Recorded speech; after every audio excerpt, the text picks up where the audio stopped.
हाँ, नमस्कार दोस्तों। आपका इस हिंदी यूनिवर्सिटी चैनल में बहुत बहुत स्वागत है। हम लोग अपने टॉपिक को कंटिन्यू करते हैं और चूंकि परीक्षाएं करीब हैं इसलिए बिना समय गंवाए हम इधर उधर की बिना बात किए हम सीधे टॉपिक पे आते हैं। हम लोग कल प्रैक्टिस कर रहे थे करेक्शन की, तो करेक्शन में हम आगे बढ़ेंगे, फिर थोड़ा हम एक्टिव पैसिव कराएंगे। इस समय हम लोगों के लिए बहुत वैल्यूएबल है, इसलिए समय बर्बाद करना ठीक नहीं है। हम आगे बढ़ते हैं उसी क्रम में। अब आप देखिए, यहाँ तक हम लोगों ने कल किया था complete with a suitable class if he had asked मी। अब किसी भी क्लास में अगर पहले वाला पार्ट हैड प्लस वर्ब का थर्ड फॉर्म है तो दूसरे वाले में वुड हैव प्लस वर्ब की थर्ड फॉर्म लगेगी। हैड प्लस वर्ब की third form plus would have, तो यदि प्रिंसिपल क्लाज मीन्स पहले वाला क्लाज हैड के साथ वर्ब की थर्ड फॉर्म है तो दूसरे वाले क्लाज में वुड हैव और वर्ब की थर्ड फॉर्म लगाएंगे। तो यहाँ पर लिखा गया है कि if he had asked me dot dot dot. अब एक क्लाज आपको डेवलप करनी है तो आई विल हेल्प यू, ये हमने बताया नहीं आपको, अभी हम लोगों ने बात किया कि यदि हैड है तो वुड हैव और वर्ब की थर्ड फॉर्म आएगी। तो यहाँ पर हम पहले सेंटेंस देखते हैं कि I will help him, I would have help him. यहाँ वुड के साथ वर्ब की थर्ड फॉर्म ने, ये दोनों राइट नहीं हो सकता है, ये रॉन्ग हो गया। थर्ड सेंटेंस भी ऑप्शन देखते हैं, आई वुड हैव हेल्प्ड। यहाँ पर आपका ये ऑप्शन सी करेक्ट आंसर है। और आंसर नंबर हम 4 पे पहुँचते हैं, डी पे। तो D I had helped him, ये भी नहीं होगा। हैड प्लस वर्ब की third form plus would have plus verb की थर्ड फॉर्म, ये आपका कंस्ट्रक्शन चलता है। यदि पहले पार्ट में हैड के साथ वर्ब की थर्ड फॉर्म है तो दूसरे में वुड हैव के साथ वर्ब की थर्ड फॉर्म आएगी। इसलिए यहाँ पर जो इस सेंटेंस में आपको दिख रहा है करेक्ट आंसर हो जाएगा आपका I would have helped him. तो फिर से आप इस पे सेंटेंस में जाएं, he if he had asked me I would have helped you. यदि उसने मेरी मदद की होती तो मैं उसकी मदद कर दिया होता।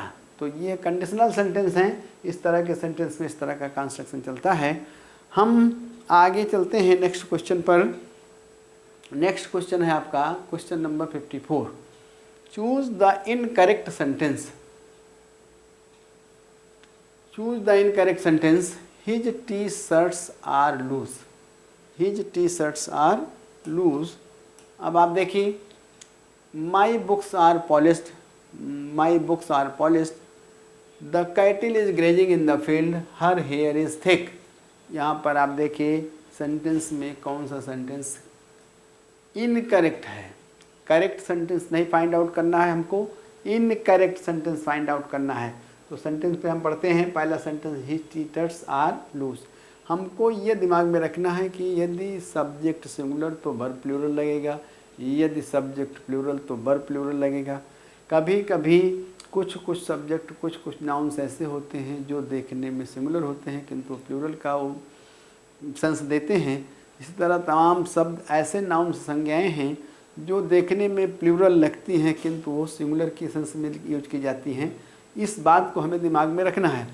हम आगे बढ़ते हैं दूसरे सेंटेंस पर, my books are polished, his T shirts, ये सब्जेक्ट सिंगुलर प्लूरल हो गया, वर्ब प्लूरल लगा है, तो ये हमारे ख्याल से एकदम सही है। आप इसे सही मानकर चलिए। माई बुक्स आर, यहाँ पर सब्जेक्ट प्लूरल और वर्ब प्लूरल, ये भी सेंटेंस सही है। आगे हम बढ़ते हैं, the cattle is grazing in the field, the cattle is grazing in the field.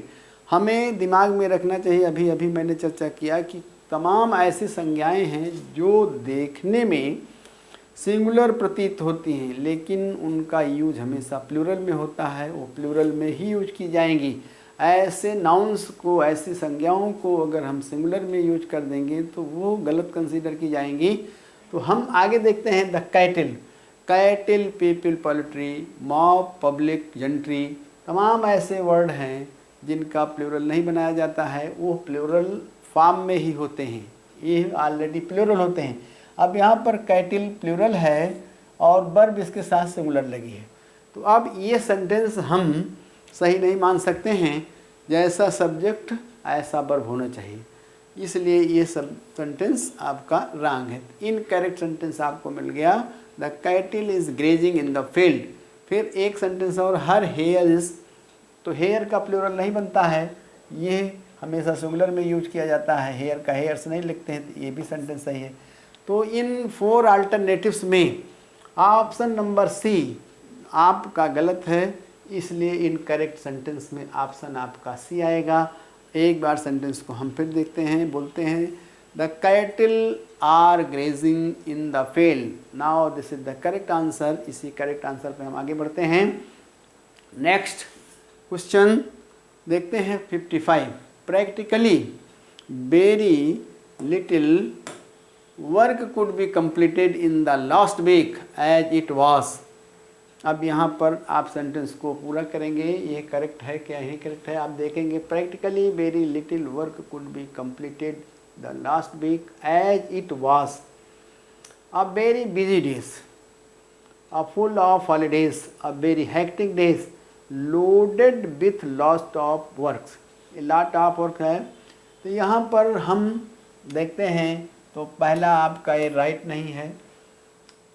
Practically very little work could be completed in the last week as it was full of holidays, तो ये गलत हो गया और ये गलत हो गया। यहाँ पर ऑप्शन बी हमारा सही आंसर है, इसलिए हम सही आंसर पे बढ़ते हैं, answer number B.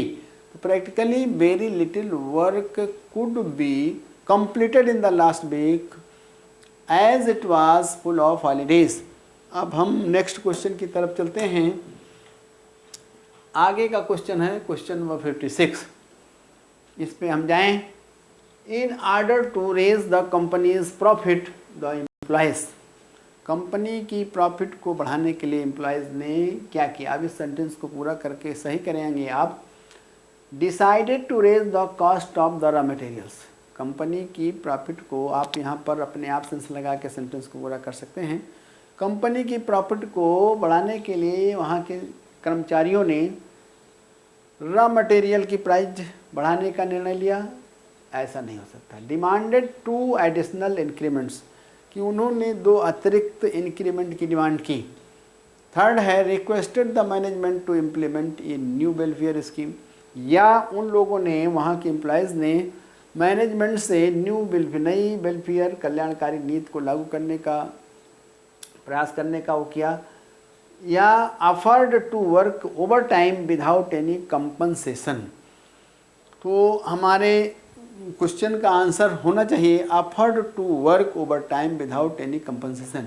In order to raise the company's profit the employees afford to work overtime without any compensation. अब कंपनी की प्रॉफिट को बढ़ाने के लिए वहाँ के एम्प्लॉयों ने ये ऑफर किया कि वो बिना किसी कंपनसेशन के ओवर टाइम वर्क करेंगे।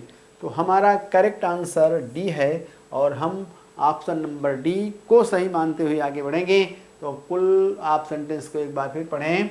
इन order to raise the company's profit the employees decided to employees afford to work overtime without any compensation. ये आपका करेक्ट आंसर है। अब इसके आगे के क्वेश्चन को हम देखते हैं। Question number 57, choose the correct passive voice. यहाँ से हम कुछ पैसिव वॉइस के सेंटेंस आपके साथ हल करेंगे और आपको देखना है कि पैसिव वॉइस दी गई है, इसका करेक्ट आंसर क्या होगा। Choose the correct passive voice for the sentence given below. Why did your uncle right such a speech. हम जब पैसिव वॉइस बनाते हैं तो हमें टेंस का ख्याल रखना होगा। जो सेंटेंस दिया गया है वो किस टेंस का है और उसमें कौन सी हेल्पिंग वर्ब पैसिव वॉइस बनते समय लगनी चाहिए। तो पैसिव वॉइस बनाने के तरीक़ों को थोड़ा दिमाग में हमको रखना है। जब भी हम किसी सेंटेंस का पैसिव बनाएंगे, एक्टिव से पैसिव, आप सब्जेक्ट को ऑब्जेक्ट के स्थान पे ले जाएंगे, ऑब्जेक्ट को सब्जेक्ट की जगह पे ले जाएंगे, वर्ब की थर्ड फॉर्म का प्रयोग करेंगे, फिर बाय लगाएंगे, फिर ऑब्जेक्ट लगाएंगे। यह पैटर्न जनरली पैसिव वॉइस में चलता है।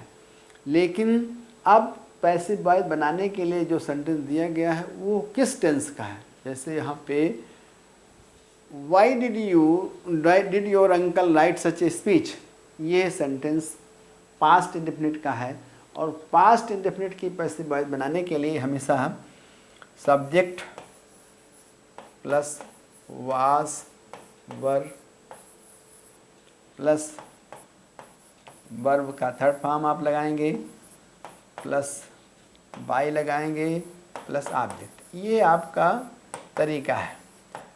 जब एक्टिव जब इंट्रोगेटिव होगी तो पैसिव भी इंट्रोगेटिव बनेगी, ये भी दिमाग में रखना है। यहाँ पर जो सेंटेंस वाई से शुरू हैं तो आप इसकी passive why did your uncle right such a speech, इनको अपने स्थान बने रहने देंगे। आप सब्जेक्ट ऑब्जेक्ट का परिवर्तन करेंगे। ऑब्जेक्ट जो इधर आएगा उसके अनुसार हमारा वर्ब क्या लगना चाहिए, सिंगुलर है प्लूरल, तो सच ए स्पीच इधर आएगी। सेंटेंस पास्ट इंडेफिनिट का है, वाज वर्ब लगेगा, तो why was such a speech. अब आप वर्ब का थर्ड फॉर्म लगाएंगे, राइट का थर्ड फॉर्म रिटन होता है, why was such a speech written by. अब ये सब्जेक्ट है, ऑब्जेक्ट की जगह पर चला जाएगा। तो जब कोई भी एक्टिव वॉइस इंट्रोगेटिव होगी तो पैसिव हमेशा तो why plus was were plus subject plus verb की third form plus by plus object, ये इसका पैटर्न होगा और अंत में मार्क ऑफ इंट्रोगेशन लगेगी। तो वाई वाज, अब चूँकि सच ए स्पीच सिंगुलर है इसलिए उसके साथ वाज ही का प्रयोग होगा। Why was such a speech written by your uncle. यहाँ पर अब हम ऑप्शन अपना करेक्ट देखते हैं कि हमारा कौन सा आंसर सही हो सकता है। पहला सेंटेंस ऑप्शन नंबर 1 दिया गया है ए कि why such a speech written by, ये कहीं से सेंटेंस सही नहीं है क्योंकि इसमें वाज और वर्ब का प्रयोग होना चाहिए, उसमें से कोई वर्ब नहीं ली गई है। दूसरा सेंटेंस देखते हैं, वाई शुड, चूँकि पास्ट इंडेफिनिट का सेंटेंस है तो इसलिए विल शुड का कोई मतलब नहीं यहाँ पे। फिर आगे हम थर्ड सेंटेंस देखते हैं, option C, why was such a speech write by your uncle. यहाँ पर सारे पैटर्न सही कर दिए गए हैं लेकिन वर्ब का थर्ड फॉर्म नहीं लगाया गया है, इसलिए ये भी सेंटेंस राइट नहीं हो सकता, रॉन्ग हो गया। Why was such a speech written by your uncle, यहाँ पर मार्क ऑफ इंट्रोगेशन होना चाहिए, वो नहीं दिया गया है, गलत टाइप हो गया है, इसलिए आपका option number D, why was such a speech written by your uncle, यही ऑप्शन नंबर डी इसका करेक्ट आंसर है। जल्दबाजी करेंगे तो आप ये भी कर सकते हैं, यहाँ तक सही मिल रहा है why was such a speech, लेकिन पैसिव बनाना है चूँकि, तो पैसिव बिना वर्ब के थर्ड फॉर्म लगाए नहीं बनती है, तो ये सेंटेंस इस तरह गलत हो गया। तो ये राइट नहीं है, ये राइट नहीं, ये नहीं। अब आपका सही आंसर हो गया why was such a speech written by your uncle, this is the right answer. तो 50 नंबर 7 का right option D, why was such a speech written by your uncle. Next question देखते हैं, question number 58, choose the correct active voice. Active passive voice means active बनाना है, यहाँ पर passive दिया गया है। Invitees will be given a coupon by the organising committee. ये सेंटेंस फ्यूचर इंडेफिनिट का है। फ्यूचर इंडेफिनिट का की पैसिव वॉइस बनाने के लिए विल और शैल के साथ बी का प्रयोग करते हैं। ये ऑलरेडी पैसिव वॉइस है, the organising committee will give a coupon. तो यहाँ पर इनवाइटीज विल बी गिवन, यहाँ पर यह सेंटेंस पैसिव है, इसका हमें एक्टिव ढूंढना है। Invitees will be given a coupon by the organising committee. यहाँ पर अब आपको देखना है, जब हम एक्टिव बनाएंगे तो फिर वही प्रक्रिया हमको वापस लानी होगी, सब्जेक्ट को ऑब्जेक्ट की जगह पे, ऑब्जेक्ट को सब्जेक्ट की जगह पे। इनवाइटीज यहाँ पर सब्जेक्ट है इस समय, द ऑर्गेनाइजिंग कमेटी ऑब्जेक्ट है। द ऑर्गेनाइजिंग कमेटी पहले आएगा और इनवाइटीज बाद में जाएगा।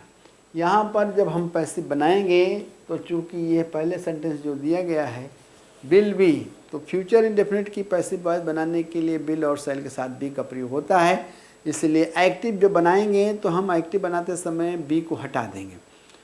सब्जेक्ट को पहले लाएंगे तो the organising committee will, verb का थर्ड फॉर्म पैसिव में दिया रहता है, उसे हम एक्टिव बनाएंगे तो गिव हो जाएगा, गिव गेव गिवन होता है। तो the organising committee will give. अब आपका बच रहा है एक कूपन, बाई हटा देंगे, ये भी हट जाएगा। तो जितने भी पैसिव वॉइस की बातें हैं उनको आप हटाएंगे, एक्टिव वॉइस की बातों को लगाएंगे। आपको ये दिमाग में रखना है कि एक्टिव से पैसिव या पैसिव से एक्टिव ये भी एक ट्रांसफॉर्मेशन है, इसमें भी सेंस नहीं बदलता है। यहाँ का राइट आंसर अब क्या होगा, पहले आप एक बार कुछ क्वेश्चन पे जाएं। Invitees will be given a coupon by the organising committee. Active voice की सारी बातों को हटाते हुए हम पैसिव वॉइस की सारी बातों को हटा करके अब एक्टिव कंडियाँ लगाएंगे, सब्जेक्ट को ऑब्जेक्ट, ऑब्जेक्ट को सब्जेक्ट की जगह पे लाएंगे। तो the organising committee will give a coupon, the organising committee will give a coupon to invitees. अब हम सारे ऑप्शन पढ़ते हैं। The organising committee will give a coupon to invitees, the organising committee will be giving, तो will के साथ भी लगा है, ये भी पैसे नहीं। ऑर्गेनाइजिंग कमेटी वुड गिव, यहाँ पर ए बी सेंटेंस आपका रॉन्ग है। Organising committee will give a coupon to invitees, यहाँ पर द ऑर्गेनाइजिंग कमेटी है, यहाँ पर ऑर्गेनाइजिंग लिखा है, द छोड़ दिया गया है। सब कुछ सही होने के बाद भी ये सेंटेंस गलत हो गया। अब सेंटेंस में option number 58 number question number 58 में ऑप्शन नंबर ए सारी बातों को फुलफिल कर रहा है, इसलिए आपका करेक्ट आंसर क्या होना चाहिए, option A. The organising committee will give a coupon to invitees, ये आपका करेक्ट आंसर हो गया। इसकी करेक्ट एक्टिव वॉइस हो जाएगी the organising committee will give a coupon to invitees. एक बार आप फिर आप दिमाग लगाएंगे, यहाँ पर ध्यान देंगे कि जो भी फ्यूचर इंडेफिनिट के टेंस होते हैं उनकी पैसिव वॉइस बनाते समय हम विल और शैल के साथ भी लगाते हैं। यूँ भी कह लिए जितने मॉडल्स होते हैं मॉडल की पैसिव वॉइस बनाने के लिए उनके साथ भी लगता है। उसके बाद वर्ब का थर्ड फॉर्म लगता है, लेकिन जब हम उसी सेंटेंस को एक्टिव में लाएंगे तो भी हटा देंगे, सारी बातों को हम सारी प्रक्रिया उल्टी कर देंगे, सब्जेक्ट ऑब्जेक्ट की जगह पे ऑब्जेक्ट सब्जेक्ट जगह पे ले जाएंगे, बाई को हटा देंगे।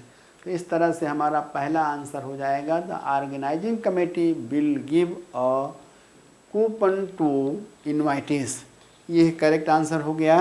नेक्स्ट देखते हैं question number 59। Rajesh married baby, baby was married to Rajesh, अगर इस तरह कहेंगे, लेकिन बेबी वाज मैरिड नहीं। यहाँ पर आप ऑप्शन बी पे जाएंगे, Rajesh was married to baby, यही आपका करेक्ट आंसर है। आप आंसर नंबर सी पे जाएंगे, Rajesh was married bye baby, यहाँ पे बाई नहीं लगेगा, मैरिड के साथ टू ही लगता है। Baby was married bye Rajesh, ये भी ऑप्शन गलत हो गया। इस तरह से आपका ऑप्शन ए, सी और डी गलत है। ऑप्शन बी पे आप जाएंगे, Rajesh was married to baby, ये इसका करेक्ट आंसर हो गया। नेक्स्ट क्वेश्चन देखते हैं। अगला क्वेश्चन है 60। Someone may steal the cycle, someone may steal the cycle, ये सेंटेंस एक्टिव वॉइस का है। अभी थोड़ी देर पहले हम लोगों ने डिस्कशन किया कि जो भी सेंटेंस एक्टिव वॉइस के होंगे और उन वाक्यों में यदि मॉडल्स का प्रयोग हुआ होगा, जैसे will, shall, can, may, might, must, should, ought, तब ऐसे वाक्यों की पैसिव वॉइस बनाते समय आप बी का प्रयोग करेंगे और वर्ब का थर्ड फॉर्म लगाएंगे। यहाँ पर मे दिया गया है तो मे भी हो जाए, कैन दिया जाता तो कैन भी हो जाता, कुड हो दिया होता तो कुड भी। तो will, shall, would, may, might, must सब के साथ आप बी का प्रयोग करेंगे। अब हम क्वेश्चन के सही आंसर की तरफ बढ़ते हैं। Someone may steal the cycle, someone may steal the cycle. एक ऑप्शन दिया गया था cycle may be stolen, the cycle will be stolen, तो विल तो यहाँ पर है नहीं, इसलिए आप सेंटेंस को तुरंत अननेसेसरी चीज़ों को आप तुरंत हटाएंगे। The cycle will be stolen, ये भी हट गया। अ डियर में बी स्टोलन, दे, हाँ बी द साइकिल, ये भी हट गया। ये एक ऑप्शन देख रहा था साइकिल में बी स्टोलन, यहाँ पर डूअर जो है अंडरस्टूड है, आपको बाय समवन लिखने की ज़रूरत नहीं है। और अन्य वाक्यों में इस तरह की कोई बात नहीं है, तो द साइकिल में भी स्टोलन बाय समवन, तो बाय लिखने की कोई ज़रूरत नहीं, ये सेंटेंस पैसिव वॉइस बन गया। The cycle may be stolen, फिर से आप एक बार ध्यान दीजिए, जिन वाक्यों में मॉडल्स का प्रयोग हुआ होगा अर्थात will, shall, can, may, might, must, should, ought, ऐसे वाक्यों की पैसिव वॉइस बनाते समय इन्हीं शब्दों के साथ बी का प्रयोग करेंगे। बी का प्रयोग करेंगे, उसके बाद वर्ब का थर्ड फॉर्म लगाएंगे, फिर आगे की बातों को उतार लेंगे। तो इस तरह से आपका इस दिए गए वाक्य में मीन्स क्वेश्चन नंबर 60 में आपका ऑप्शन ए सही आंसर है, आपकी यही पैसिव वॉइस हो जाएगी। The cycle may be stolen, someone may steal, the cycle, steal, stole, stolen होता है, the cycle may be stolen, ये इसका करेक्ट आंसर हो गया। आगे हम देखते हैं question number 61। Question number 61, I am playing tennis, I am playing tennis, इसका पैसिव। अब आप देखिए, यदि कोई भी वाक्य प्रेजेंट इंडेफिनिट होगा तो उसकी पैसिव वॉइस बनाने समय हमें सब्जेक्ट के साथ क्या लगाना पड़ेगा, subject plus is, am, are plus being plus verb का third form plus by plus object. इस तरह से आपका कंस्ट्रक्शन होगा। यदि कोई सेंटेंस प्रेजेंट इंडेफिनिट का है, present continuous tense present indefinite का है तो ये एम आर लगेगा। और यदि वो गिवन सेंटेंस जिसकी हम पैसिव वॉइस बना रहे हैं वो प्रेजेंट कंटिन्यूअस टेंस का है तो उसके साथ हम बीइंग का प्रयोग करेंगे। इसी तरह पास्ट कंटिन्यूअस टेंस का कोई सेंटेंस होगा तो बीइंग का प्रयोग करेंगे। अब आप दोनों को एक साथ जान सकते हैं, is, am, are, was, were plus be. तो प्रेजेंट कंटिन्यूअस टेंस या पास्ट कंटिन्यूअस टेंस की पैसिव वॉइस बनाने के लिए हमें उन्हीं शब्दों के साथ, उन्हीं क्रियाओं के साथ, उन्हीं हेल्पिंग वर्ब के साथ बीइंग का प्रयोग कर देना होगा। बाकी सारी प्रक्रिया आप वही करेंगे, subject object, object subject, object के पहले बाई का प्रयोग। तो यह sentence number 61, I am playing tennis, यह प्रेजेंट कंटिन्यूअस टेंस का सेंटेंस है। प्रेजेंट कंटिन्यूअस टेंस की पैसिव वॉइस बनाने के लिए सबसे पहले सब्जेक्ट लिखेंगे आप, फिर इज, एम, आर में से कोई एक सब्जेक्ट के अनुसार लगाएंगे, फिर बीइंग का प्रयोग करेंगे, फिर वर्ब का थर्ड फॉर्म प्रयोग करेंगे, फिर बाई, फिर ऑब्जेक्ट, फिर आप अंतिम। यही सेंटेंस अगर इंट्रोगेटिव होगा तो मान लीजिए इंट्रोगेटिव है तो इसका कंस्ट्रक्शन ये हो जाएगा,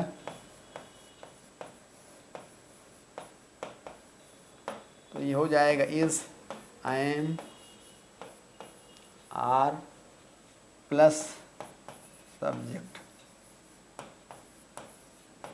प्लस बीइंग प्लस वर्ब की थर्ड फॉर्म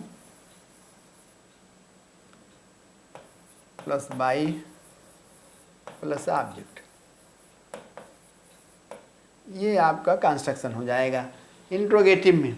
अगर इंट्रोगेटिव वर्ड रहेंगे पहले तो आप इंट्रोगेटिव वर्ड को ऐसे प्लेस कर देंगे, why plus is, am, are plus subject plus being plus verb का third form plus by plus object.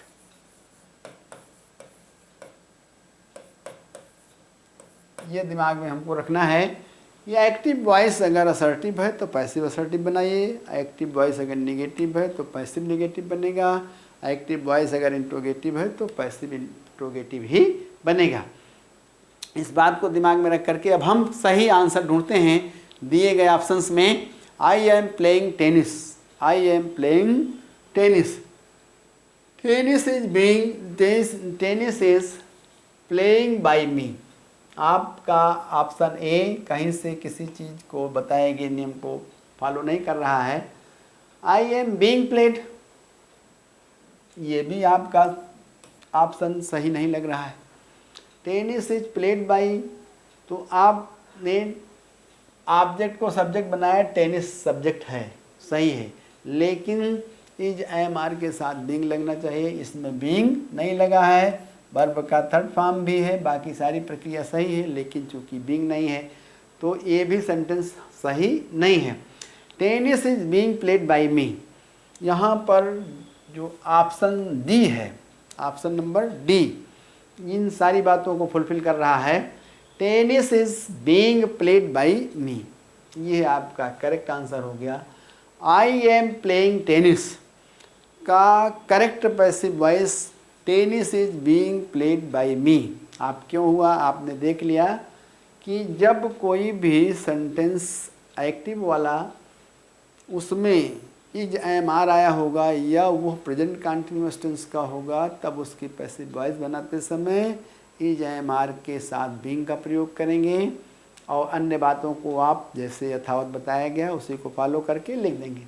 तो जो नियम हम लोगों ने देखा, जो बातें देखी प्रेजेंट कंटिन्यूअस टेंस के लिए, वो बात हमें option number D, means question number 61 की ऑप्शन नंबर डी में दिखाई पड़ रही है, इसलिए हमारा करेक्ट आंसर हो गया ऑप्शन डी। नेक्स्ट देखते हैं, how will you watch him, how will you watch him, how will you watch him, ये सेंटेंस इंट्रोगेटिव है और फ्यूचर इंडेफिनिट का है। अभी हमने बात किया इस पर कि फ्यूचर इंडेफिनिट या जिन वाक्यों में विल, शैल, कैन, में, माइट, मस्ट, शुड, आर्ट होगा, मॉडल्स होंगे, उनकी पैसिव वॉइस बनाते समय उन्हीं शब्दों के साथ बी का प्रयोग करेंगे। बाकी अन्य बातों को आप यथावत करेंगे, सब्जेक्ट ऑब्जेक्ट को, ऑब्जेक्ट सब्जेक्ट की जगह पे, वर्ब का थर्ड फॉर्म और by. How will you watch him, सबसे पहले आपको सेंटेंस का टेंस पहचानना है। ये सेंटेंस जो है फ्यूचर इंडेफिनिट टेंस का है, इसलिए हम फ्यूचर इंडेफिनिट की पैसिव वॉइस बनाने की बात ध्यान में रखेंगे। फ्यूचर इंडेफिनिट की पैसिव वॉइस बनाने का तरीका आपका है subject plus will, shall plus be plus verb का third form plus by plus object. अब यदि यही सेंटेंस निगेटिव होगा तो विल और शैल और बी के बीच में नॉट चला जाए। अगर ये इंट्रोगेटिव हो गया वाक्य तो पैसिव आपको चूंकि इंट्रोगेटिव ही बनाना पड़ेगी,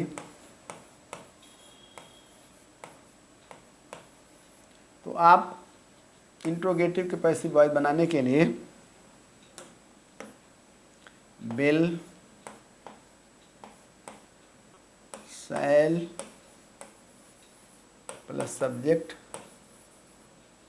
प्लस बी प्लस वर्ब का third form plus by plus object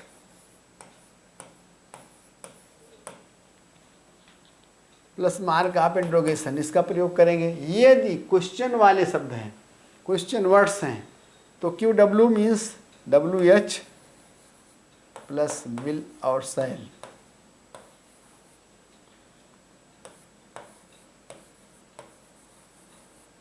plus subject